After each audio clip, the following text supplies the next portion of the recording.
I presume happy with the performance? I didn't have no expectations here, so there was really no nerves going through the body. Coming here, I didn't expect to perform well based on the last 3 or 4 years, So I feel like I'm just, it was. I just wanted to make a little bit of a game of it, to be honest. I didn't even have a tip that I think would last me the tournament. Normally I get one right 2 weeks before the tournament, just because it's a long tournament.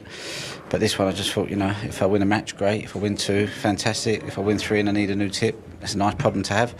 That was my mindset coming into it. And I just think this game just has a way of humbling you in so many ways. I've had it over the years, where you might go a year, 2 years, where your game's just not there and a lot of self-doubt creeps in. But this one's probably been the hardest one of all, to be fair.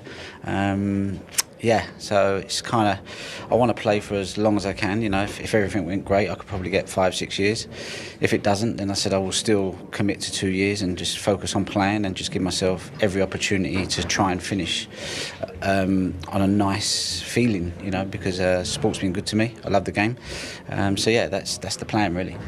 Can I ask about the difference between session 1 and session 2? Session 1 you looked okay, but session 2 you looked really sharp to people like us who are not experts but see the game and see the fact that you seem to be humming out there. Yeah, you have to. Listen, Ali had his chances yesterday, and on another day he would have taken them and maybe been 6-3 up. I was fortunate in that respect. Again today I had a couple of chances, but didn't quite take them. I cued a lot better than I did yesterday.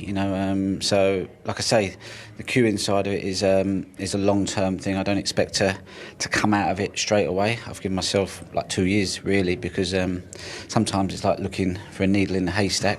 But I know what I need to do. I know what I want to get away from.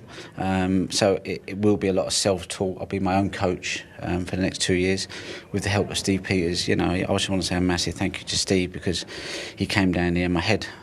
My head's okay for life, but as far as getting on a snooker table, it's been really hard. So he's helped me before I went out yesterday, and so I've got some mental tools to work with out there just for this tournament, just to kind of just keep things tight, if you like.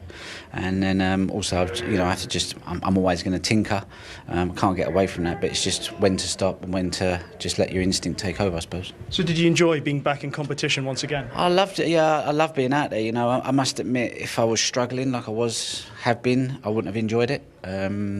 No matter where I play, what venue I play, I just kind of, it ground me down. Like I say, this game has a habit of, of humbling you in some ways, and I just had too long a period of struggling. If I had some good practice form or something to hold on to, I'd have gone, okay, great, at least my practice is good and I'm just maybe choking a bit in matches, but it was none of that. It was like, if anything, my matches were better because you just naturally dig in. But I lost the buzz for the game. I've always loved the game, but you lose the buzz for the game when you're not able to play the shots that make the game how you enjoy playing the game. I was having to bail out on a lot of shots, and there's a lot of shots I couldn't play. It's a bit like I suppose if people follow golf, you have soft, medium, and hard shots. I didn't have any.